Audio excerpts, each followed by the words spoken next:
They're not really gone. Not fully, not as much as they pretend.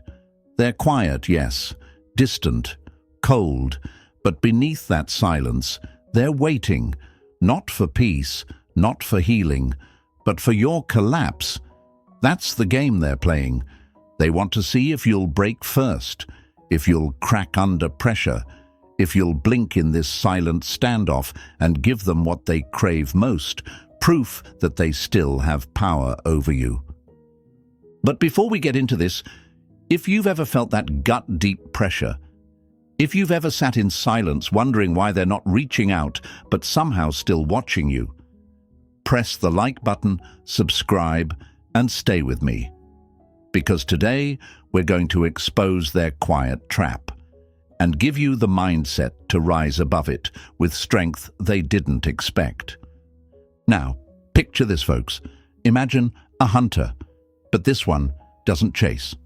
This one waits, hides, sets a trap, and then steps back. Calm, confident, knowing the prey will walk right into it eventually. That's what they're doing. They're not reaching out, not because they're over you, but because they're betting on your weakness. They're hoping your thoughts will unravel, that your need for closure will do the work for them, that you'll break the silence. And once you do, they'll win.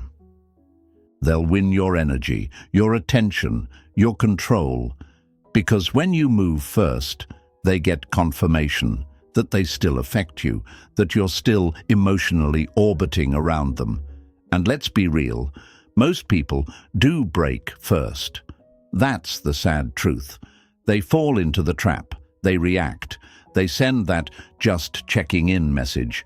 They view that story, they post something vague just to stir curiosity, and every one of those actions bleeds power. It tells the other person, you still own space in my head. But here's where you break the cycle. Here's where you flip the script. As Epictetus said, we cannot choose our external circumstances, but we can always choose how we respond. You're not here to dance to their rhythm. You're here to stand tall in your own. You don't need to reach. You don't need to react, because your silence isn't emptiness, it's control, it's dominance, it's power. They thought you'd panic without their validation. They thought the absence would crush you. But you're not collapsing, you're getting clearer. You're not chasing, you're building.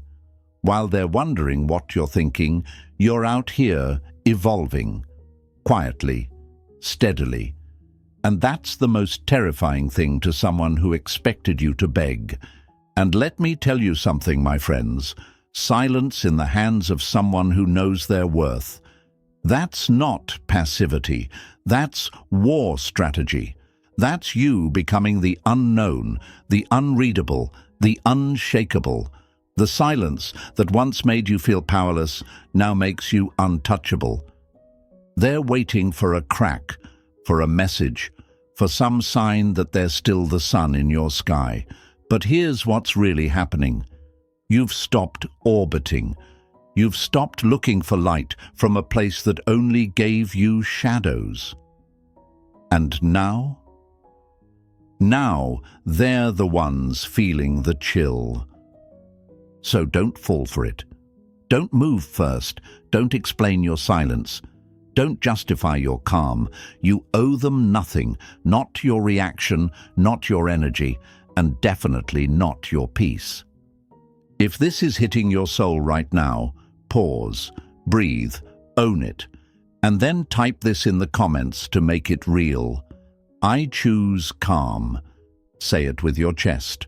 Write it to lock it in. Show them, show yourself, show the world. And if you're walking this journey with me, hit that like button, subscribe, and stay with me, because what's coming next is where you flip the whole game. Number 1, your reaction is the real prize. The greatest victory is that which requires no battle. They don't want you back. They want your reaction, your attention, your surrender. This silence, This gap between you, it's not just distance, it's a test. And whether you realize it or not, you are the experiment. They're watching to see how long you'll last, how deep your resolve runs, how fast your emotions will cave under pressure. They're not reaching out because they're over it. They're staying quiet because they're hoping you won't be able to. They're waiting for your pride to falter, your discipline to erode, your emotions to crack just enough for a, "Hey, how have you been?" to slip out. Because in their mind, your reaction equals their victory. And folks, that's the trap. The silence isn't neutral. It's a weapon they're using to study you, to measure you, to provoke you without saying a word. Imagine a chessboard, but one side isn't moving. They just sit there, staring across the board, letting the silence do the talking. That's unnerving, right? You start second-guessing your strategy. You question whether your move was right. You overthink, and eventually, you act impulsively just to feel in control again. That's what they're hoping for, that your anxiety, your overthinking, your need for certainty will drive you to make the first move, to hand them power on a silver platter. Maybe you've felt it, that pull, that temptation to respond to their passive-aggressive posts, that desire to show them you're unaffected by posting something subtle. Maybe you've drafted the message but didn't send it. Maybe you did send it, and now you're here, regretting it, asking yourself why they seem fine while you're left wondering what just happened. Here's why: you forgot what the real game was. You thought the breakup or the argument was the peak of the conflict, but it wasn't. That was just the beginning. This silence, this reaction, this tension, that's the real battleground. They don't need to say a word if your emotions are still screaming. As Marcus Aurelius said, you have power over your mind, not outside events. Realize this, and you will find strength. That means your calm, your stillness, your refusal to react. That's your greatest move, because silence doesn't mean nothing is happening. It means you're in control of the only thing that matters, yourself. But let's be honest, it's not easy. You've been conditioned to believe that silence equals loss, that not speaking means giving up, that if you don't explain, don't check in, don't respond, you'll lose your chance forever. That's the lie they hope you'll believe. Because if you believe that, you'll break the silence, you'll panic, you'll move first. And once you do, the power dynamic flips again. But what if you didn't? What if instead of chasing clarity, you chose composure? What if instead of reacting, you just watched? What if you became the person they couldn't read, couldn't predict, couldn't manipulate? That would shake them more than any message you could send. Because the moment you stop reacting is the moment they lose control of the story. So let them wonder. Let them scroll. Let them reread your last message and sit in the echo of your silence. You're not cold. You're in control. You're not being petty. You're being powerful. Because when you realize that your reaction is what they want the most, you stop giving it away so easily. This is your time to stand still in the storm and feel nothing but focus, to feel the itch to respond and resist it. That's real power. That's the moment you rise. That's the moment they realize you're not the same anymore. Say it with me, folks. I respond with strength. Type it in the comments. Lock it in. Show them. Show yourself. Show the world around you that your silence isn't fear. It's force. And don't go anywhere, because next we're going deeper into the little tricks they use to bait you back in and how to see them coming before they even make a move. Stay with me.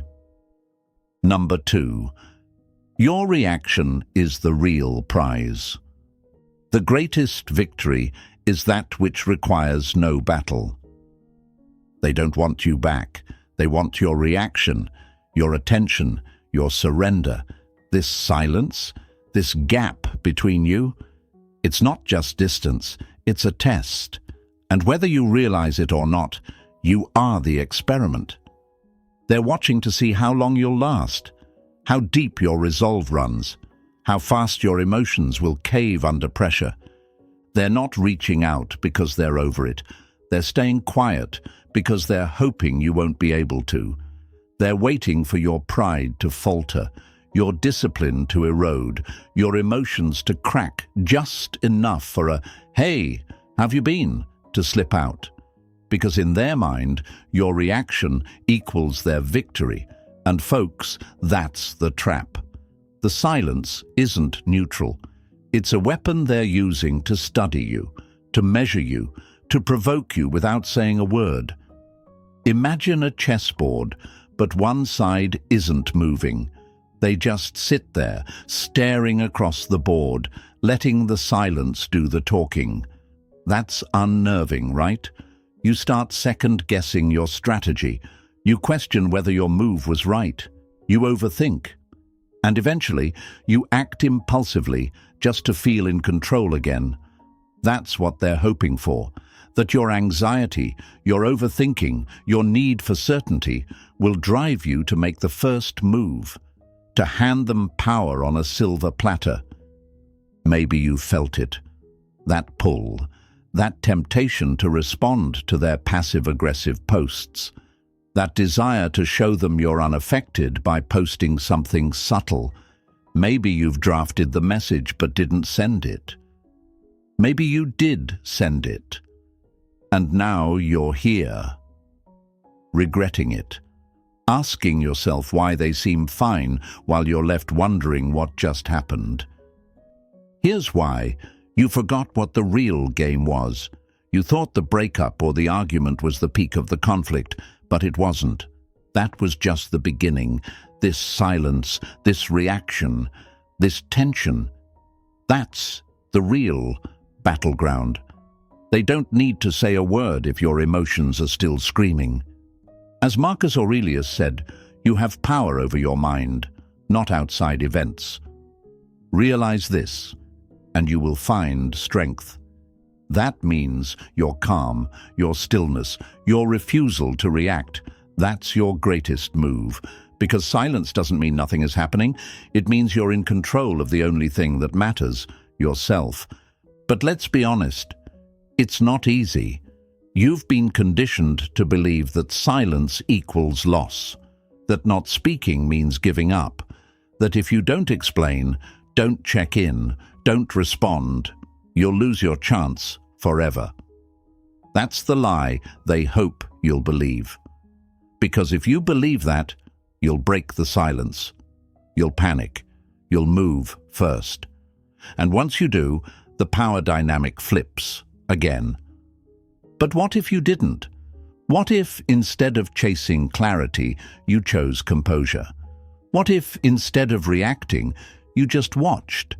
What if you became the person they couldn't read, couldn't predict, couldn't manipulate? That would shake them more than any message you could send. Because the moment you stop reacting is the moment they lose control of the story.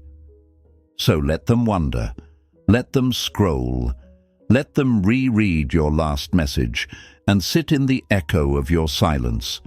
You're not cold, you're in control. You're not being petty, you're being powerful.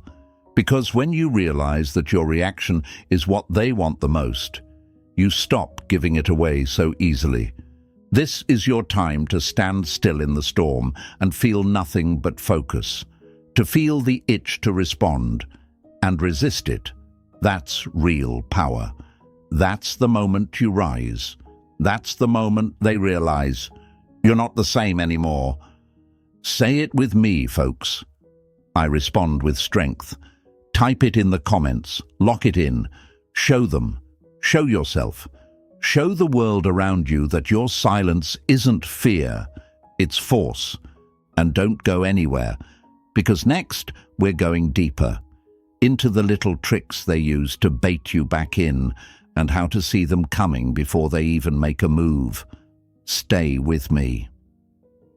Number 3. The trap is set with breadcrumbs. People will show you what they want you to see. The question is, do you take the bait or do you see the setup?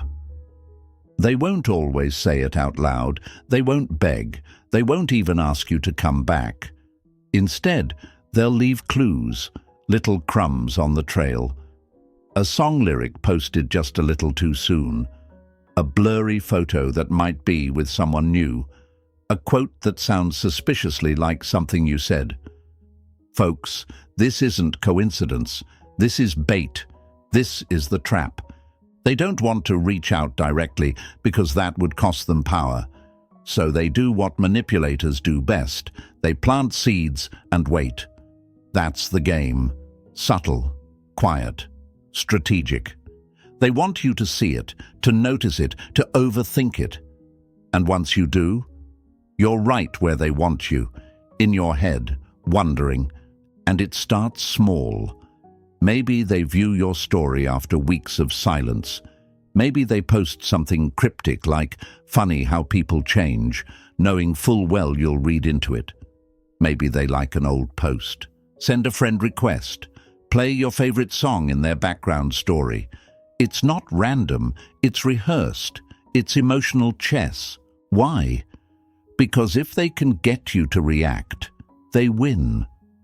Not because they want to fix things, not because they miss you, but because it proves you're still thinking about them, that you're still emotionally tied to their presence, that they still matter enough to make you pause your piece.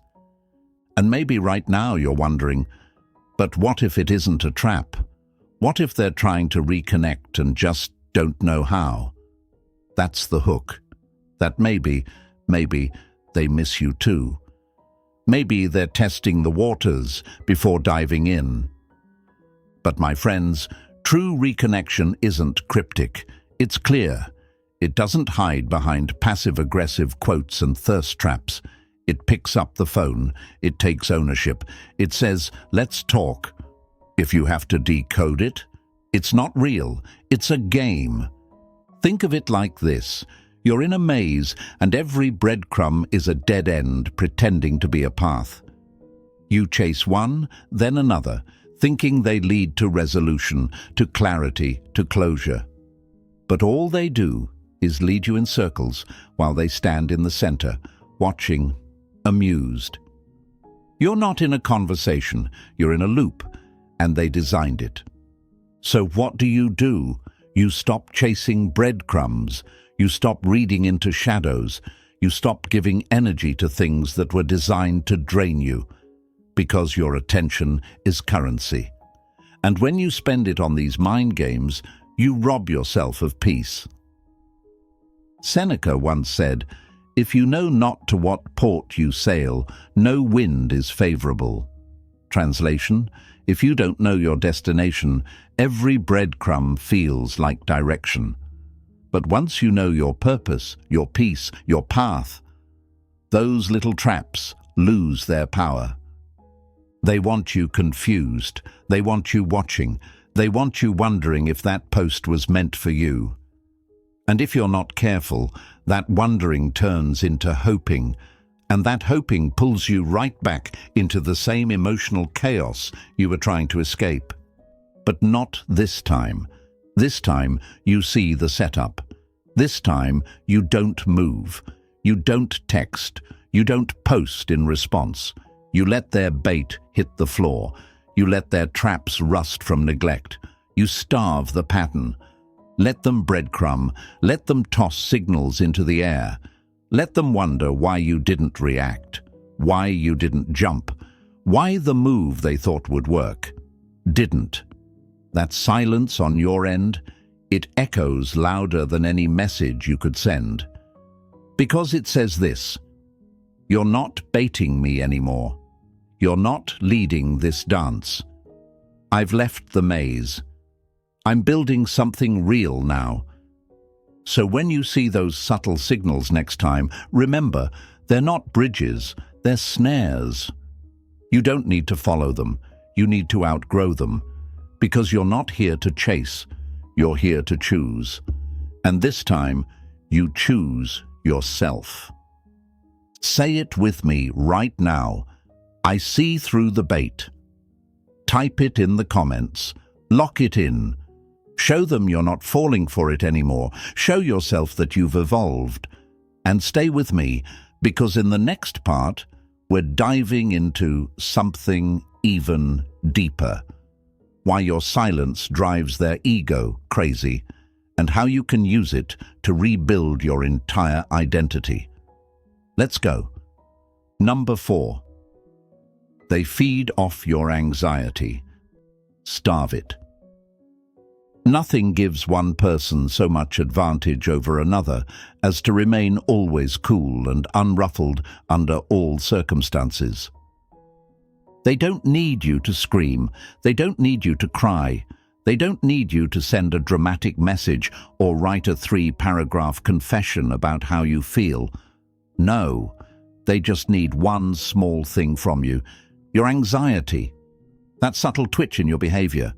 That emotionally charged, just checking in text.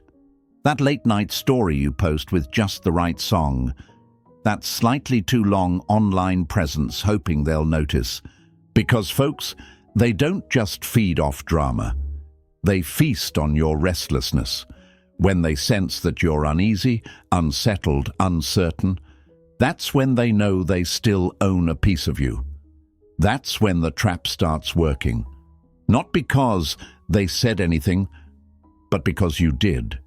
Because you moved first. Because you broke your silence, not from power, but from panic. This is what they're counting on. Not your anger, not your rage, your unease. They want to see you get nervous in the quiet. They want to watch you unravel under your own imagination. And if you don't understand what's happening, you'll walk right into it thinking you're being honest or transparent, when in reality, you're just playing the game they laid out for you. Let me ask you something. Why do you want to reach out? Be real. Is it because you truly have something meaningful to say, or because the silence is messing with your head? Are you trying to reconnect, or are you just trying to stop the emotional noise? That mental loop that keeps replaying, what if they don't care? What if I never hear from them again? What if I'm making a mistake? That's not clarity. That's fear. That's anxiety wearing a disguise.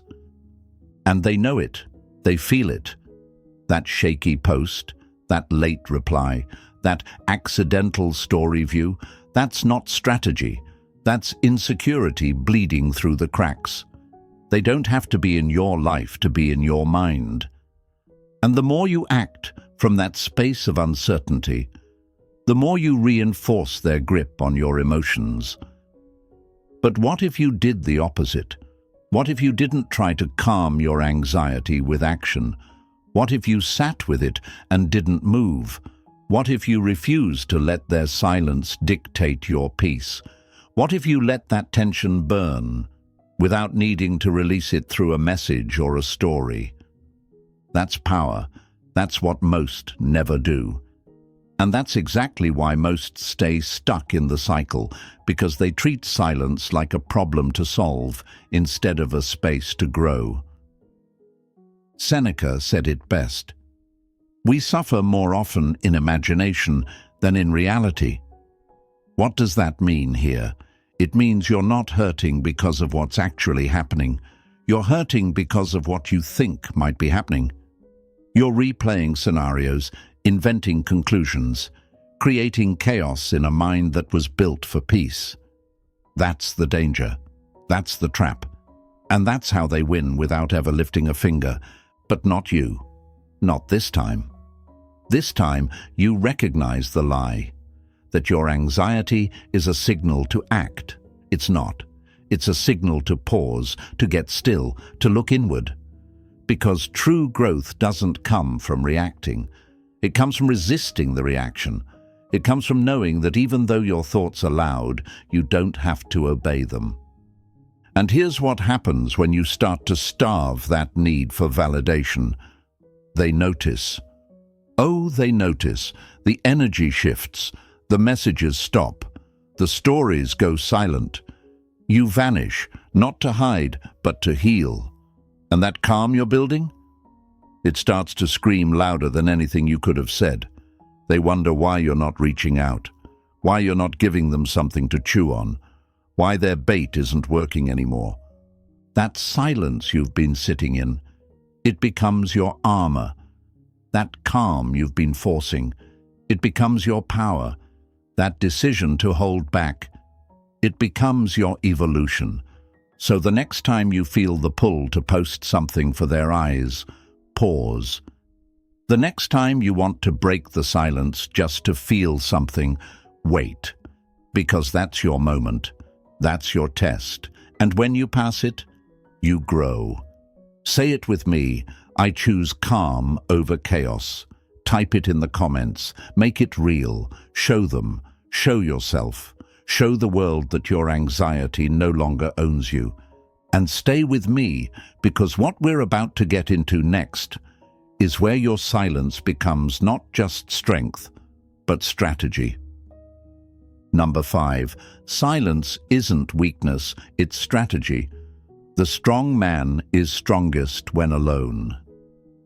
They think your silence means you're hurting, that you're lost, that you're sitting there staring at your screen, just waiting for the right moment to reach out. And truthfully, that's how they expect you to play this. They expect you to panic in the pause, to interpret your own silence as failure. But my friends, they couldn't be more wrong. Silence, true, grounded silence, isn't passive. It isn't giving up. It's not surrender. It's strategy. It's a conscious decision to say nothing while you rebuild everything. It's not the retreat of someone broken. It's the stillness of someone becoming dangerous. See, the world has trained you to believe that action is strength, that the one who texts first is brave, that the one who reaches out is mature, that being silent means you've given up. But that's a lie, a loud one, and too many people fall for it. They rush to speak, to explain, to defend, to be heard, not because they're sure of themselves, but because they're terrified of what happens when they're not seen. But that's where your growth begins, in the silence, in the decision not to perform, in the refusal to dance for someone else's validation, because silence forces you to sit with your thoughts, to separate what's true from what's emotional noise. It's where you find the parts of yourself that don't need approval, that don't crave a reaction, that don't break just because someone else decided to disappear. Imagine a lion in the wild.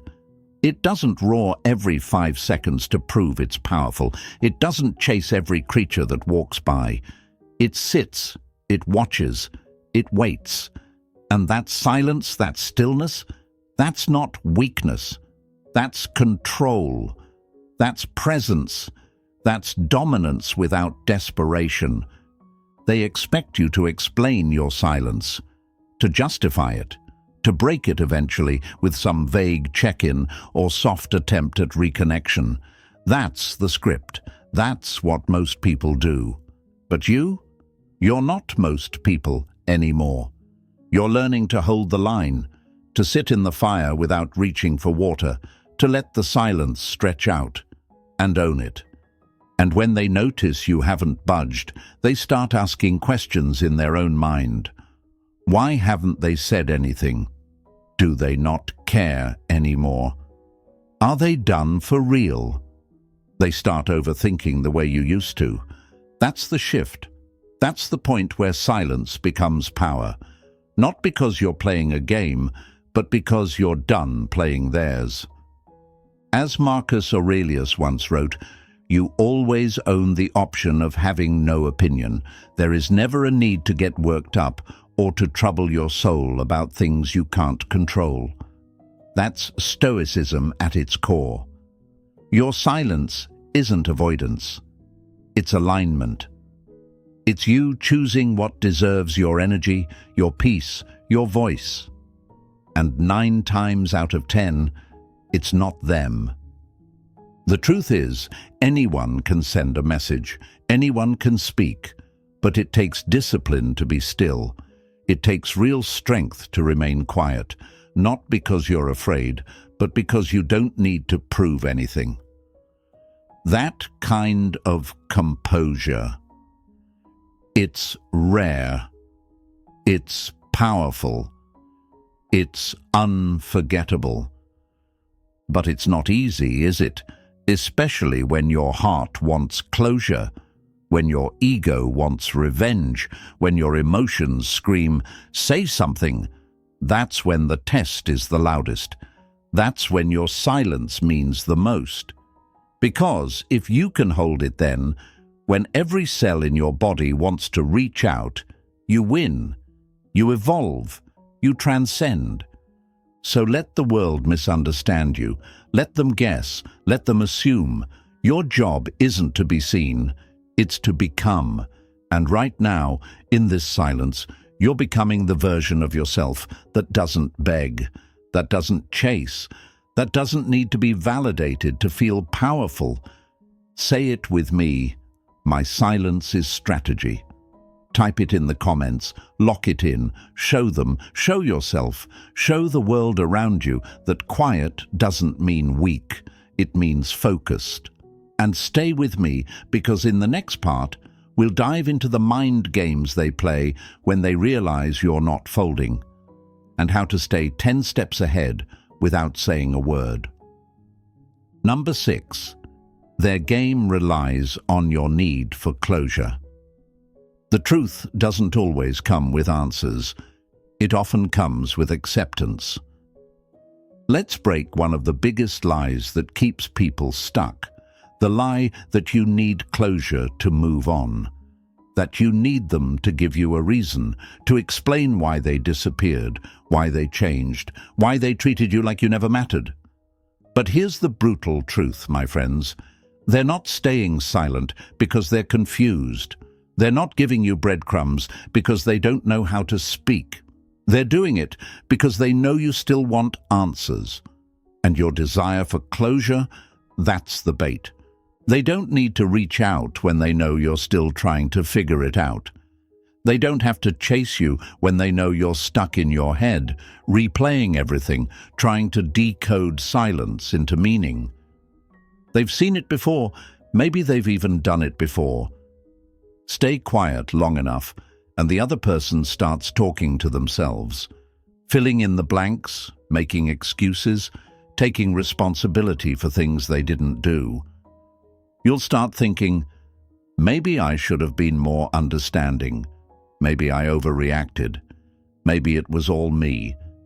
And while you're caught in that emotional spin cycle, they're just watching, cool, calm, in control.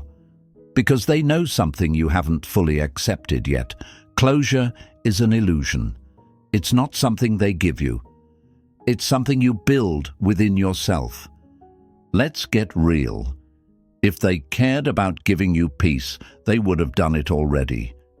People who respect you don't leave you hanging. They don't ignore your pain. They don't vanish and come back like nothing happened. So why are you still waiting for an apology from someone who wasn't brave enough to even be honest? You're not really chasing closure. You're chasing relevance. You're chasing proof that you mattered. You want them to say it meant something, that it wasn't all a lie, that the way they left doesn't reflect your worth. But here's what they don't want you to realize. You never needed their permission to let go. You never needed them to say, you were good enough. You are, whether they admit it or not. Imagine trying to close a door, but every time you reach for the handle, they yank it open a crack, just enough to keep you curious. Just enough to keep you wondering. That's how they keep control. Not by holding you close, but by never truly letting you go either. But you can break that pattern, not by getting an answer, but by realizing you no longer need one. When you stop needing closure from them, you close the door yourself. You stop asking questions that only lead to more confusion. You stop giving them the satisfaction of knowing you're still emotionally invested in a version of them that no longer exists. As Epictetus once said, freedom is the only worthy goal in life. It is won by disregarding things that lie beyond our control. That includes their explanations, their guilt, their regret, their perspective. Let them keep it. You've got better things to carry. You don't need them to explain why they left. You need to understand why you kept waiting for someone who made you feel small. You don't need their words. You need your own boundaries.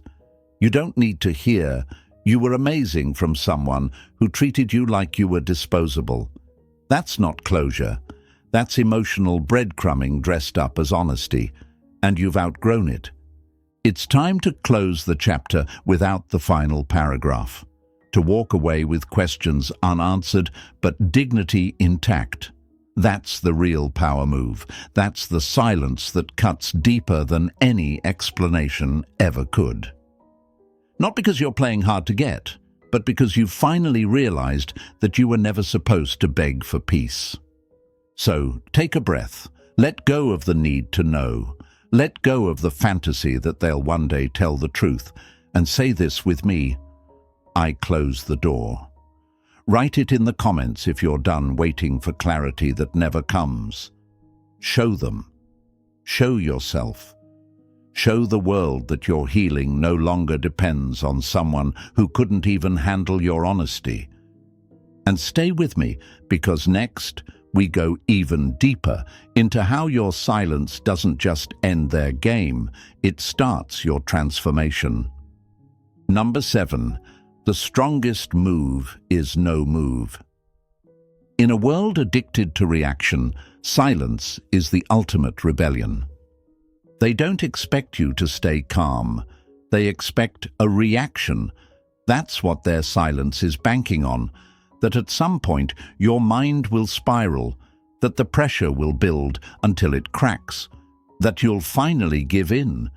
Not because you want to reconnect, but because you just want the silence to stop echoing in your chest.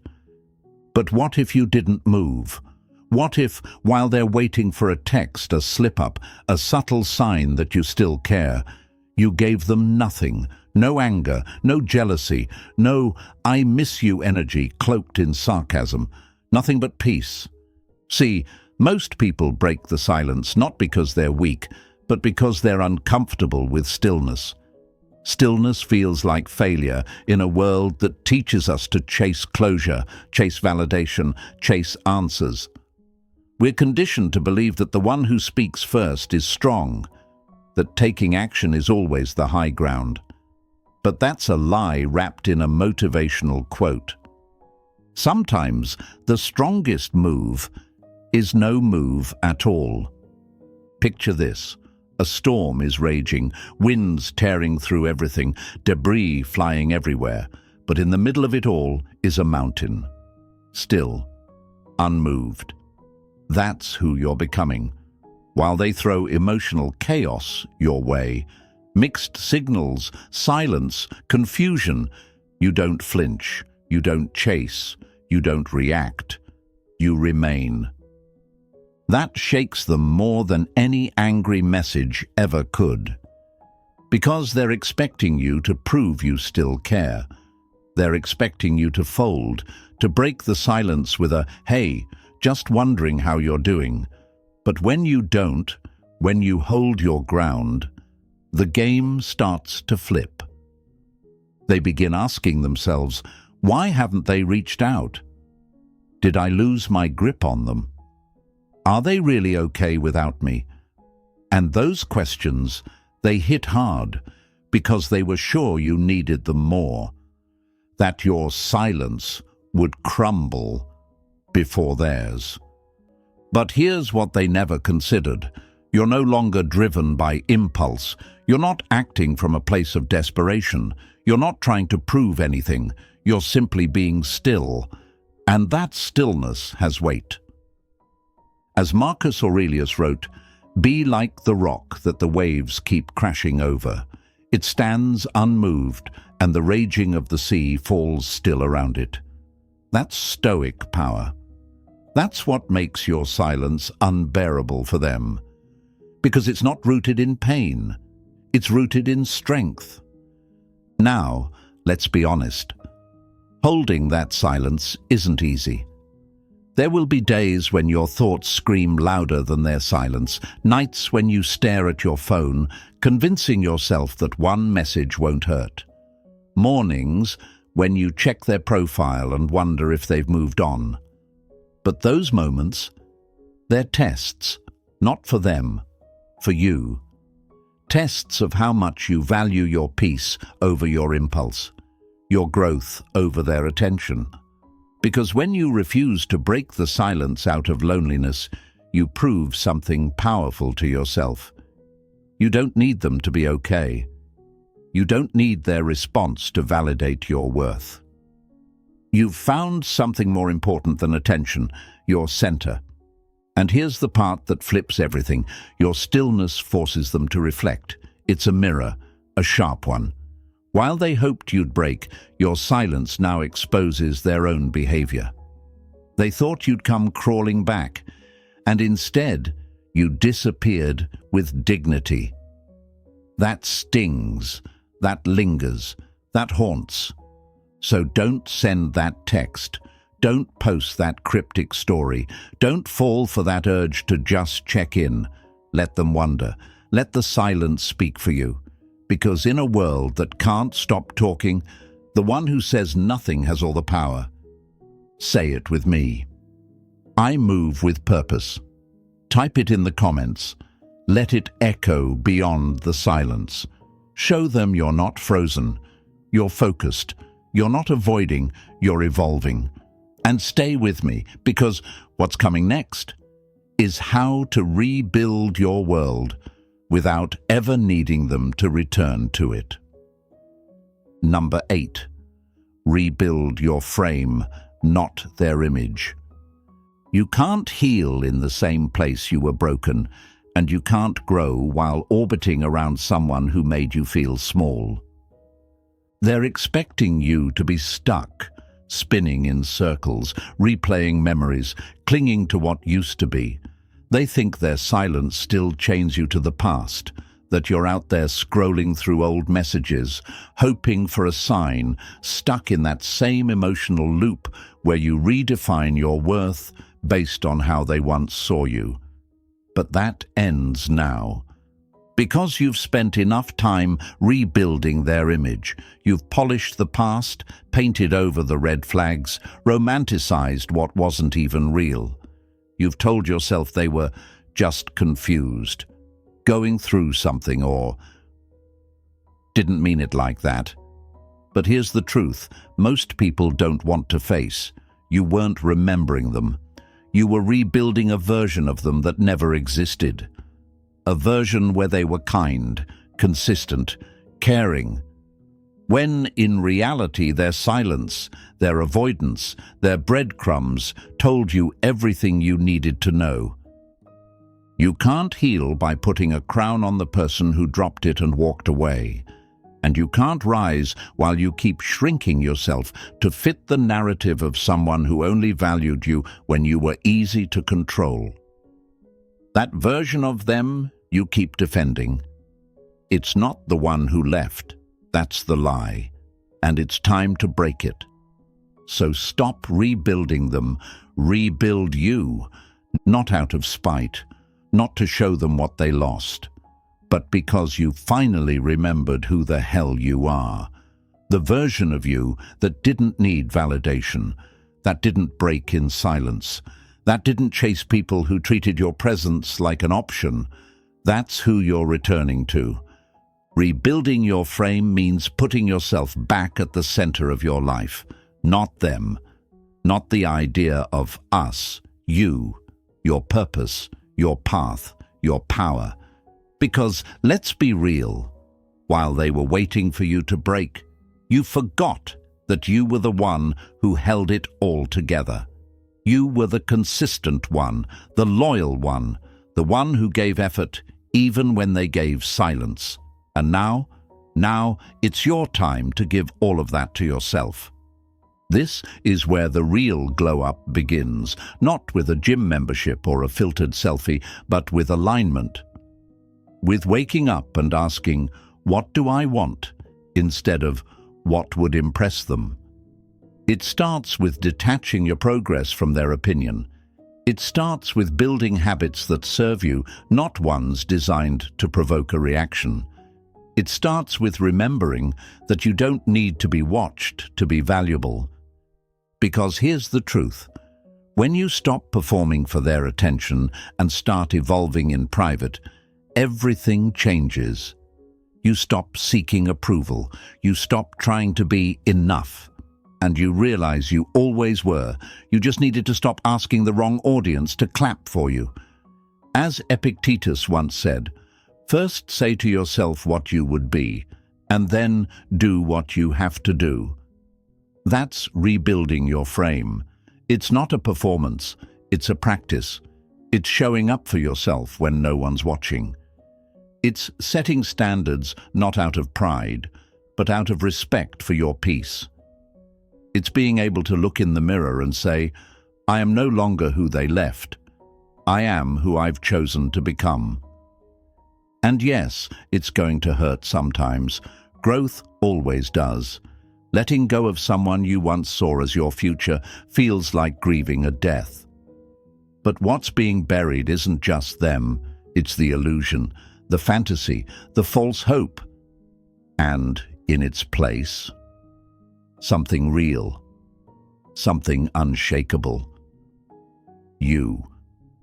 So start today, brick by brick, boundary by boundary. Stop rewriting old memories and start rewriting your standards. You don't need to fix the past. You need to fortify your future. That's the real flex. Not the comeback they'll see, but the peace they'll never have access to again. And here's the final truth, my friends. This was never about who reaches out first. It was about who rises first. Your silence, your stillness, your strength, they've already shifted the power.